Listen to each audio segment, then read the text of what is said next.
chismosito kayo. Mayong adlaw kanatong tanan, mayong adlaw sa mga taga Malaybalay. Kini inyong Mayor Warren Pabillaran. Nakita karon diri sa City Hall kay para mag-update sa katawan sa Malaybalay sa ato ang dagan sa ato ang Bids and Awards Committee. Diin mauna siya ang komitiba diin kung magpalit ang gobyerno, maggasto ang gobyerno, muagi gyud diha.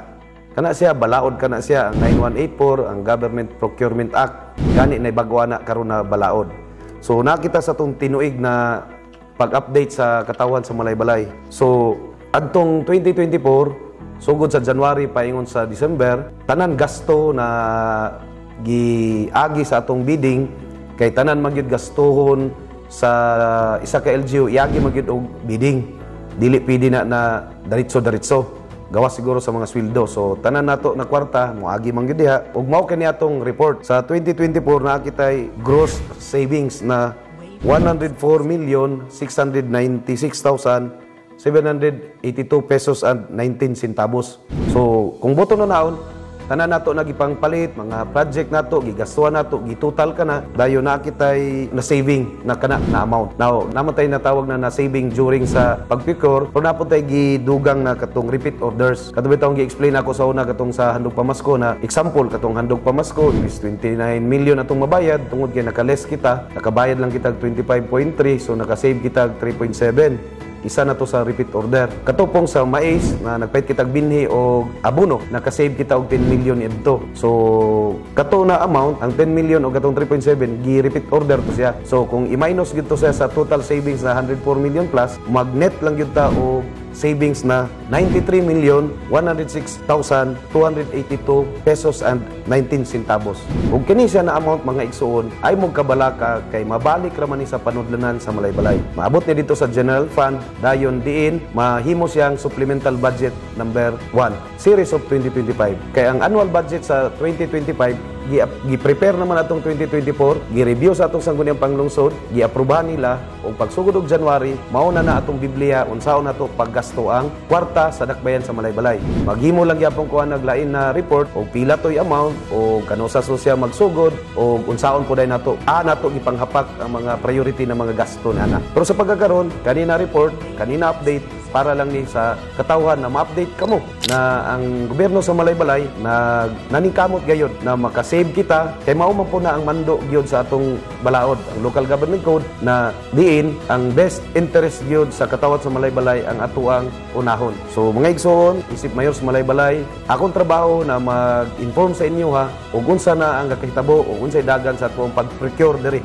Isip mayor sa Malaybalay, ang ato ang manifesto gyud na gihatag sa katawan sa Malaybalay is ang open, transparent na gobyerno ug andam gyud maminaw ang communication gikan sa mga katawan paingon sa gobyerno kinahanglan naa gyud kay para kami na nang atong danan diha namo gakwaon ang basihan sa among mga palisiya. So isip mayor sa Malaybalay gamatngon gyud kita na matuman nato ang transparency sa atong panggobyerno na maputol gyud o mawala sa inyong pangunauna na ang gapanglingkod is nagpahimulos gyud sa posisyon. So isip mayor sa Malaybalay makapasalig kita nagiampingan nato ang kwarta ninyo, giampingan nato ang kwarta sa Malaybalay na ang makapahimulos ang taga Malaybalay. So kung naay mga suggestion o unsa pagaling na mga suggestion na mas mulambo pa gyud o mas makasave pa gyud feel free na ipadangat sa opisina sa dakbayan sa Malaybalay. O sumpay niini kung ato ikumpara ang atong na-save last year sa ang 2023 naka-net saving kita og 74,890,845 pesos and 35 centavos.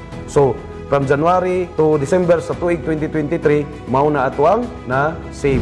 Adto pong 2022 from January to December, nagsugod mo kita itong 2022 pagkamayor at itong February, nakasave kita og 67,667,415 pesos and 28 centavos.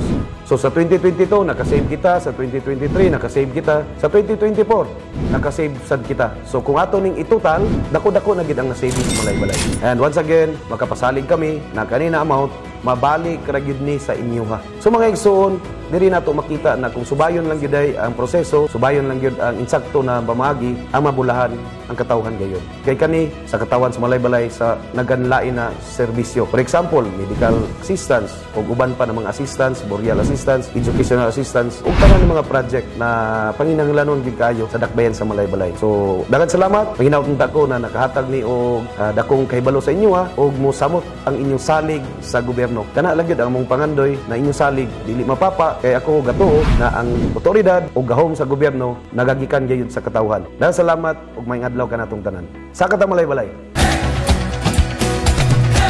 Upanta dito sa balay sa kanliog ang aray. Buag ikliko-liko. Ang mayor wala nagdawat og 6% ngayon.